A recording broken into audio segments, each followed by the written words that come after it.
రాజీనామా చేస్తే నేను చేస్తా, మోడీ చేస్తే చేస్తారట. అన్నిట్లలో పోల్చుకోవాలి, కానీ రాజీనామాలు ఎందుకు? మోడీ రాజీనామా చేస్తే నేను చేస్తా అంటే అన్నిట్లలో పోల్చుకోవాలి. దేనికోసం మరి మోడీ రాజీనామాని దేనికోసం కోరుకుంటున్నాడు? కారణం ఏంటిది అంటే ఈ దేశమంతా ఎక్కువ రాష్ట్రాలు, అత్యధిక రాష్ట్రాలలో కాంగ్రెస్ ఉన్నది 3 రాష్ట్రాలే, అత్యధిక రాష్ట్రాలు ఉన్నటువంటి మోడీ ఏమో రాజీనామా చేయాలి అంటే ప్రజాదరణ కలిగినటువంటి నాయకుడేమో రాజీనామా చేయాలి.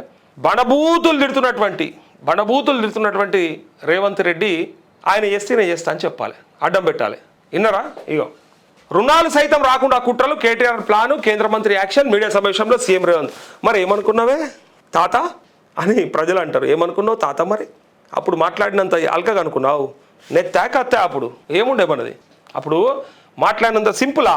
పేల్చేస్తా, పీకేస్తా, రక్కేస్తా, గుడ్లు వీకి గోళీలు ఆడతా, పేగులు తీసి మెడలేసుకుంటా అని అన్నంత అల్కగనా ప్రభుత్వం నడుపురా అంటే అని కేసీఆర్ అంటాడు, బరాబర్ అంటాడు.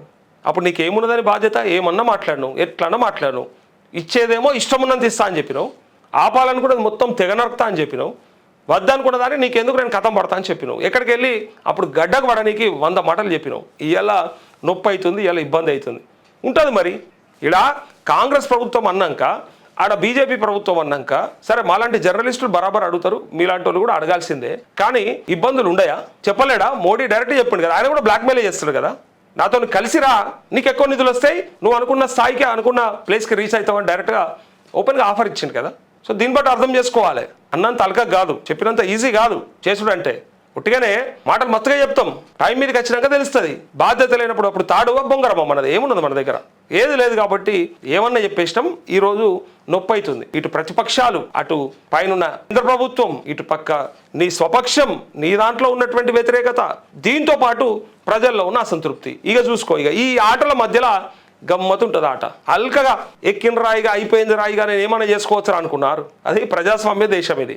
ఎవరన్నా ఏదన్నా అడిగే హక్కు ఉంటుంది, వాళ్ళ పరిమితికి లోబడి ఏదైనా విమర్శించే హక్కు కూడా ఉంటుంది. ఇక ఇప్పుడు నొప్పి అయితే ఎట్లా, నాతో అయితలేదు అంటే ఇది ఎట్లుందంటే కాడి కదా, సిపాయి లెక్క కొట్లాడాలి, కానీ ఇట్లా నడిమిట్లా ఎత్తేసినట్టు కాడి ఎత్తేసినట్టుగా అయితే చేయకూడదని చెప్పి ఇలా విమర్శల పాలవుతా ఉన్నాడు రేవంత్ రెడ్డి. రాజీనామా చేస్తాడు కాడికి ఆయన చేస్తే నేను చేస్తా అంటే చాతగానే వాళ్ళం అన్నట్టు. మేము ఎక్కేటప్పుడు మాత్రం మీకు ఎందుకు, మేము ఏదంటే అది చేస్తాం, మాత్రం అన్నీ అయితే అని చెప్పడం. ఇక మెట్రో 2వ దశకు కిషన్ రెడ్డి అడ్డు అంటూ ఇక్కడ అడ్డం ఉంటాడు, పొడుగుంటాడు ఆయన అడ్డం ఉంటే ప్రజల ముందు మీరు ఏం పెట్టాలని అది పెడితే మేము మాట్లాడుకుంటాం. మీకు ఎందుకు 8 మంది ఎంపీలను ఇచ్చినాం, నువ్వు మంత్రిగా ఉండి ఏం చేసినామని అడిగే హక్కు ఉన్నది. కానీ ఇలా ఆయనను బూచిగా చూపెట్టి నాతో అయితే లేదని ఎగబెట్టే ప్రయత్నం అయితే ఎవ్వరు కూడా సహించాడు. నిజంగా చెప్తున్నా. ప్రజలకు ఇచ్చిన హామీలు అమలు చేయని ప్రధాని నరేంద్ర మోదీ రాజీనామా చేస్తే తాను తన కేబినెట్ కూడా రాజీనామాకు సిద్ధంగా ఉన్నామని సీఎం రేవంత్ రెడ్డి ప్రకటించారు. మంచిగా ఉంటుంది మీది, ఇది సవాళ్ళు బాగుంటాయి, ఛాలెంజ్లు మంచిగా ఉంటాయి.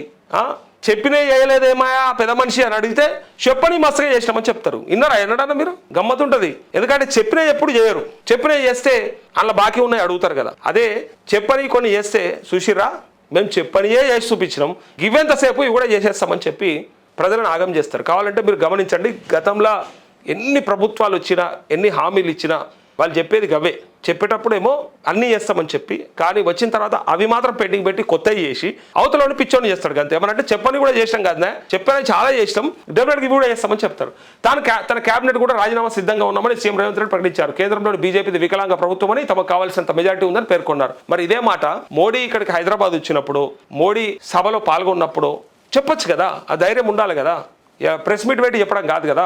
ఇక సోమవారం సచివాలయంలో మంత్రులతో కూర్చొని సంవత్సరానికి 2 కోట్ల ప్రభుత్వ ఉద్యోగాలు ఇస్తామని మోడీ ప్రకటించారని మీరే అడగాలి, ఇక మీరే చెప్పాలి. ఇక సిగ్గులేదా అంటే నాకేం సిగ్గు, నల్లగున్నా అని చెప్పినట్టు అయిపోయింది. ఇది నువ్వే కదా సంవత్సరంలో మొదటి సంవత్సరంలో 2 లక్షలు ఇస్తా అని చెప్పినావు. మనం చేసామా?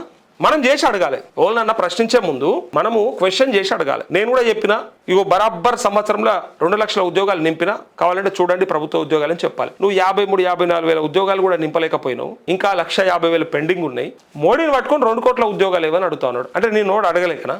అంటే నిన్నెవరు ప్రశ్నించకనా? నీ ఎక్కడ పోయినాయి మరి? నువ్వు చేయాలి కదా, నువ్వు చేస్తావా? పోనీ అయిందా? 2.5 ఏళ్లలో నువ్వు చేసిన ఎన్ని, నువ్వు ఇచ్చిన ఎన్ని? మోడీ ఇయ్యలేడు.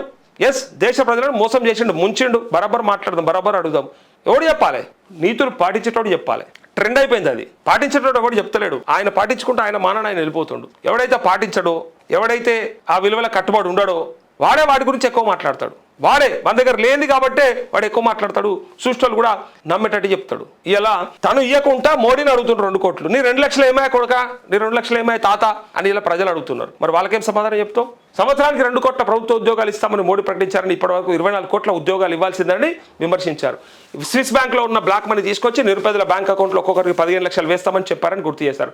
2014, 19, 24, 3 బీజేపీ మేనిఫెస్టోలు తీసి వాటి అమలు చేసేందుకు అమలు చేయనందుకు మోడీ రాజీనామా చేయాలని సీఎం డిమాండ్ చేశారు. ముమ్మాటికి కిషన్ రెడ్డి అడ్డు అంటూ ఇక మొత్తం కిషన్ రెడ్డి మీదే చెప్పిస్తా ఉన్నాడు. కిషన్ రెడ్డి వల్లనే ఇదంతా ఆగమైపోతుందని. ఇగో మెట్రో రుణం ఆపేసిన కిషన్ రెడ్డి IRFC ఖాతాలో జమైన మొత్తాన్ని ఇవ్వకుండా నిలిపేశారు. రేవంత్ అడిగినవన్నీ చేసేస్తే తెలంగాణలో బీజేపీ ఉండాలా వద్దా? కేంద్ర మంత్రులు కట్టర్, అశ్విని వైష్ణవులతో ఆయన అన్న మాటలు ఇవే. చూసిరా, ఒకవేళ మీరు రేవంత్ రెడ్డి అడిగిన చేసిరనుకో మేము తెలంగాణలో ఉండమంటారా పోమంటారా అని చెప్పి అడిగిండట. ఇట్లా ఉన్నది ఇలా ఏషాలన్నీ కూడా. సగం ధరకే మెట్రో స్వాధీనం, 4% వడ్డీకే రుణం తెస్తున్నాం, అందుకే కేటీఆర్తో కలిసి కుట్రపూరిత రాజకీయాలు చేస్తున్నారు. మెట్రో విస్తరణకు అన్ని రాష్ట్రాలకు 50% నిధులు ఇస్తున్న కేంద్రం, తెలంగాణలో మాత్రం వివక్ష, అందుకే ఆయన వెంట పడుతున్నాం. కూలేశ్వరం కట్టిన కేసీఆర్కు 3.15 లక్షల కోట్ల నిధులు ఇప్పించారు.